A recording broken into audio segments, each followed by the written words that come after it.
I come in peace. I come with gentleman's jack. I'm feeling gentlemanly and scholarly. I'm on my swig for the road. It's your boy Willie Be. Same shit, different toilet. You know, we got another review. Tonight's victim. We're going really back in the archives. We're going to MC Hammer today. Hammer time. I'm familiar with MC Hammer to a mild degree. I'm getting more familiar with him. I know he's out of Oakland. Shout out to the Bay. So this is some early Bay we tapping into. It's his Let's Get It Started album. As I look at the cover, it looked like he in front of some bamboos, ready to bust a move. He's got the frames on, and he's kind of looking off into the distance with the chain on, and the hamburger meat out. I'm excited about this. This album, the year 87, Capitol Records. This is considered, the golden age of hip hop, and we're gonna find out why. This is his second album. He had one album before that, Feel My Power, which I wanted to start with, but I couldn't find it on Spotify. Looks like we got 11 tracks of fun.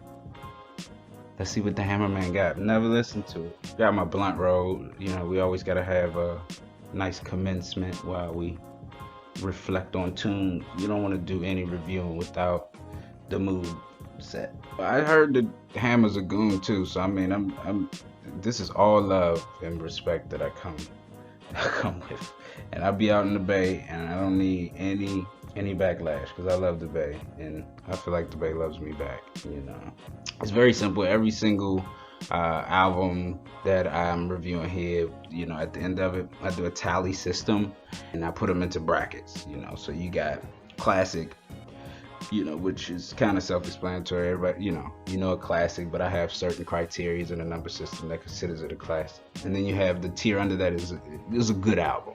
So it's an album that's like, you're gonna listen to it again. You know, you're probably gonna want to listen to it again. And then you got the album that's got to grow on you. This is the range of albums that, you know, could go toward a good album. It could go in that direction depending on the taste. You know, I'm considering a lot of people's taste is different in music. So that's kind of the neutral zone. And then the next one is I'm Good. I heard it, and you know, it didn't push the needle at all really for me, but it might be a song on there too that jumped up, you know, pretty high. So I'm good. I'm not gonna listen to that again. And then you just got old plain whack. I don't want to like come on here and be like somebody's album's whack, you know. But there are whack albums that exist. You know, I'll be doing new artists too, but before you can get to the new, you gotta go to the old. And I've never heard an MC Hammer album ever, so let's dig in.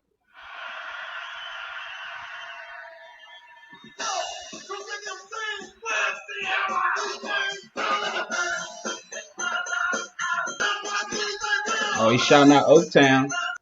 You know, it seemed like he was just, you know, he was there on the stage. He had his hype man come out, and Hammer come out with that hutcha coocha, you don't want doocha, come and get doocha, spitting some stuff. Kind of feel like one of them early Run DMC beats, and with the old school sample, turn this mother out, but with like, you know, those 80s drums, that classic little drum kit.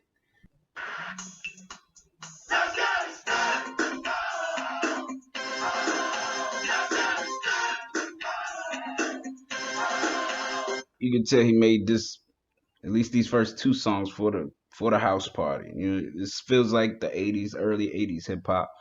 So for a young ear, you gotta, you know, you gotta bear with the beats, because you've heard so much synthesized stuff. You've seen like where it's at today, but this is like very early, you know, synths. I hear a lot of like Run DMC influence in this, and like the cadence.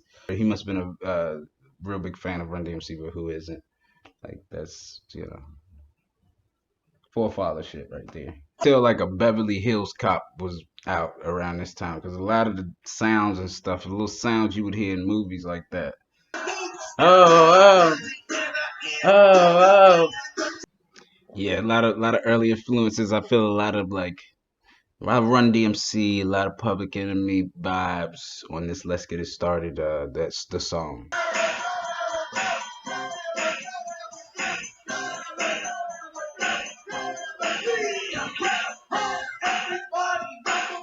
And Ringham, I do kind of want to give you your props because I love the way that he uses the ad libs of these females who's going ooh, ooh, ooh, ooh, ooh, ooh. If you like, it's kind of it's if you get past what you hear, like you listen to that, it's kind of fly. Like it's a nice, subtle, artsy, fartsy touch on the hip hop record. I fucks with it.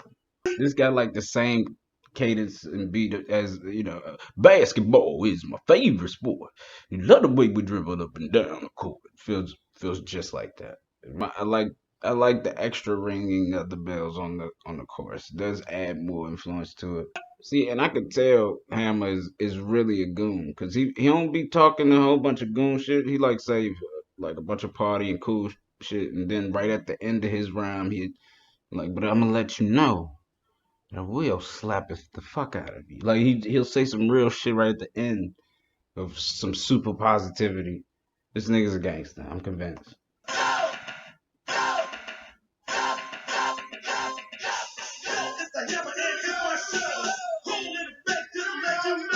Okay, Code Go. Okay. And I get the name saying Code Go. He's like tapping into his Cold Crush Brothers flow. I get it. All right, and because the way the beat come on, boom, tap, pa, pa, pa, pa. Okay, I did have a couple with that. He's going in on this one. I feel like I haven't even finished it. It's midway, but like he's going in that cadence I like. Yeah, this the hardest joint on the record so far. The Cold Go. Yeah. The transitions in this joint is crazy. The way he come back in on his transitions on this joint. Ah, definite, easily the best record I've heard on here so far.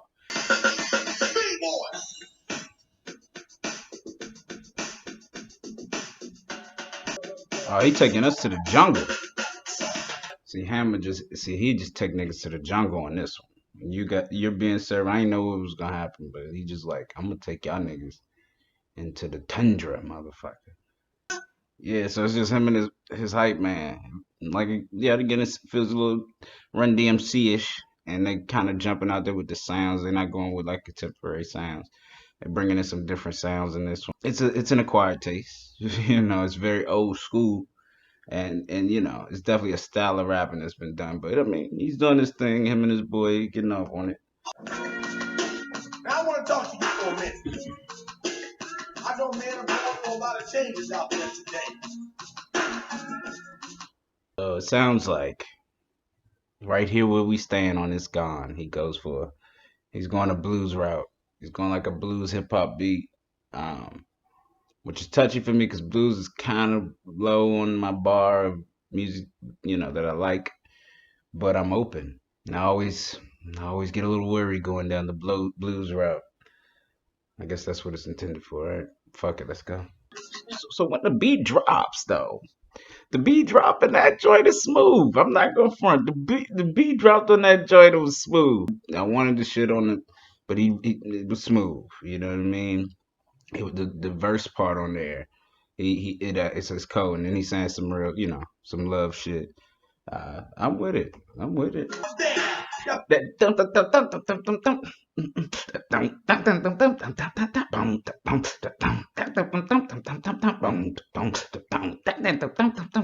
That's hard. That's hard. I wish there was something on the hook to bring the hook up higher for me, but man, that thing get just slapping when that beat come on. I ain't even gonna front hammer. You was on one with that beat. I see why you chose that. Yo! Go, Victor! You ready?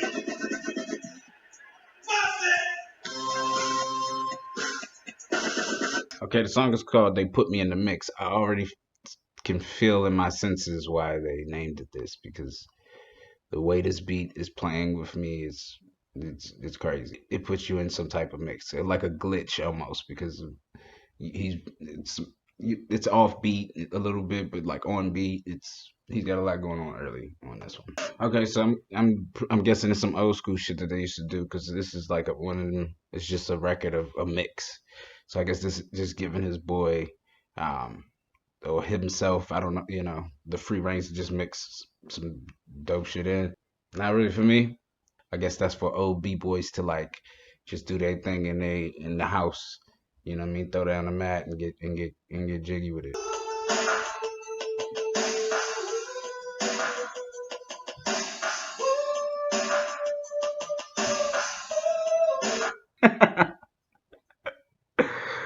He's I'm sorry, just the part that killed me is he said, and let my choir sing. And then the choir literally says like it's just him in the back going,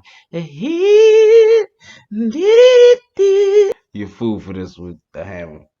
I just put together this is a gospel song. Okay, so the choir it makes sense. Okay, it's not too far fetched from him, because it's not like he does a lot of like cursing in his records, from what I've heard at all. He's giving it up for the Most High, and I'm always cool with that. But I critique gospel records too because there's levels. My gospel bag is crazy, so you can do this at any church and get it off, for sure.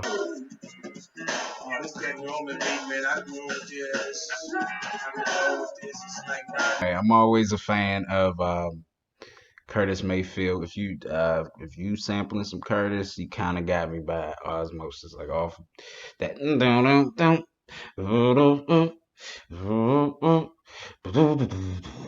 When you play that bass line right there, I'm I'm hooked. It's like I'm what you got next. And the beats get slower. So take a deep breath before thunder. The line is divided. What's yours was mine. In effect is what I am. Took a very 80s route. Give me vibes of like kind of Fresh Prince, DJ Jazzy Jeff on the verse, So it comes off the Curtis sample to that, and then back to the Curtis sample.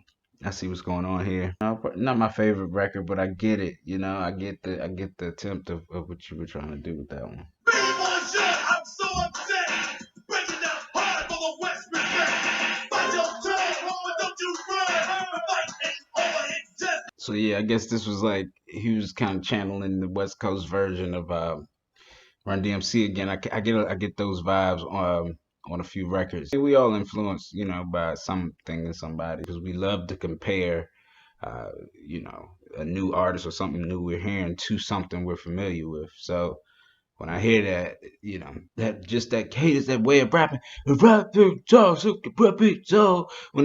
hear that, like I instantly think Run DMC. We all borrow flows and stuff. It's a part of the game, but it's just about how you do it. But he on it on this joint. But he's saying some hard shit on here, and I don't doubt anything that he's saying. I think that he might be telling the absolute truth. Trust me, I don't want to test this. Wiggle. If that's him rapping, if that's MC rapping on that second verse, it's a little different. I kind of like how raw he was on that. Like the way he kicked his flow on that second verse it wasn't so Run DMC ish. It was a little more grungier. You know what I mean? Yo, pump it up. It's time for the news. Yo, we getting ready to bring you the news, boy. Pump it up. This is the first Pump It Up that I've ever heard of other than Joe Budden's Pump It Up. So this is interesting. Hear the news. This is what it's interesting what he did with his rhymes on this one. It's way more closer to which I think the West Coast adopted this off flow of it's almost just talking.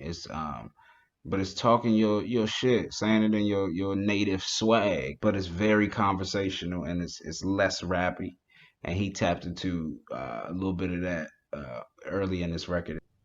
11 songs up, 11 songs down. So now it's time to do some math, some tallying, which was never my strong suit in school. So it's crazy that shit come down to numbers. Album concept and theme, to me, it basically rang off as a kind of a party album. Not deep. It's not a deep concept album. It's definitely just a party album, because this is the one thing I don't have is the perspective of where the game was necessarily at this particular time. I have a sense of it, but I couldn't actually know just because I wasn't alive when this particular record came out. It wasn't really that impressive. I get the party started thing, you know. We'll definitely just tag that with like a 3. Artwork. It's pretty classic for, you know, the artist to put their face on the album, because you know you're trying to sell records and you want people to see you, and if you look good you want to put that out there, you want everybody to see your mug. So on this album he's got his face up, like I said, with the glasses on. Fly pick. I mean, dude look fly. He look like a young fresh nigga coming out the bamboo, nigga, you know, about to lay some treats on you. It's 1988. Hammer, man, them frames is hard, and the cut is crazy for 1988. It's hard to go against it. I'll give it a 10. There's actually some interesting production on this record. I have a certain appreciation for it, and whoever did the production on this, I see you. You know, I've heard better production, but this is 1988, and you know, I kind of gotta judge it off of that scale of, you know, other stuff that I heard from '88. I'll definitely go ahead and give this a 6. Creativity from the production side of the page, it was definitely there. I mean, you know, I'm all for interesting choices. That's how you find out, you know, what's dope and what's not. I didn't like all of the choices on this at all, but I am a fan of people, you know, trying things. So I'm gonna get at a 5. So replay value, you know, I won't personally be replaying this album. It's just, it didn't necessarily hit my particular groove. But the two I always gotta give the highest rated songs that I feel, taste wise, that makes sense on every record. So the It's Gone record was a record that I feel like it was a shocker that I really did not think I would like. I ended up liking uh, on this one, because it started very bluesy, and I was like, I don't know, you taking me, but when that beat slap, but it's a different ball game. And then the number one record on the joint. To me, if you gonna listen to this record, this is the song that you should listen to. It's called Cold Go. I think it's because it's some Cold Crush Brothers flow shit he tapped into. That's the one song that I would recommend. And this was his second. This was his second album, second at bat, you know, in front of the world. So replay value, it's pretty low for me on this one as far as the replay value. I don't think a whole lot of people will be running necessarily to this album, but it's according to taste. You know what I mean? You know, I'd like to hear like what the West Coast people thought about this album when it came out. Replay value for me is pretty low. I'm gonna go ahead and give that a 2. I may come back for that Cold Go record, because yeah, that shit is fire. The impact to the game and the culture, I think it did. I gotta give it some brownie points, because I think it did the Bay culture a little justice, because he definitely was like shouting out the Bay in that joint, and he had a couple records on there like tailor made for like some early Bay b-boy shit. You know what I mean? So I'm sure people from the Bay could respect this album, at least sonically, on a different level. It didn't change the game. It didn't push the needle a whole lot, but it definitely added some value, I think, specifically to Bay Area b-boys and b-girls. For that, we'll definitely go ahead and give that a 4. Lyrics, man. Phew. I'm hard on the lyrics. I understand that this is 1988 lyrics. People was putting it down lyrically in 1988. And so I gotta judge these bars on that level. A lot of Run DMC cadences, you know, and then I got to get a little hammer in there, here and there, but it wasn't enough to push the lyric bar for me. You know, he was very positive in his lyrics, which I love positive rap, but I love the gritty shit too. So it's like, you know, but this is a very positive album, and like I said, he'll sneak in his, you know, his gritty shit at the end of bars. But the lyrics on this joint ain't really it. I'll give this a 3, just because there were moments, you know, there were some moments in there where he said some bars that was interesting. The results are in. This album is definitely an album that's got to grow on you. It's got some good production, and it's got some, it's up to taste. I think at the end of the day with this one, it's a 33, so it's lower on my scale as far as taste. It's a few points lower. It would have been an album where I'm good on. Art, like I'll listen to another Hammer album, like because I know it's something there. Like I know, I'll listen to his next one after this because I'm sure he got better, and this is just second at bat. MC Hammer, it's like a C minus he got for this album. So MC, don't kill me. I am a friend and I come in peace. I always come in peace. And shout out to the Bay, man, because I'm sure when this came out, the Bay was all over this joint. I mean, it's Hammer. Hammer was big. I know about the discrepancy and everything, but the niggas from the streets, and I'm not fooled.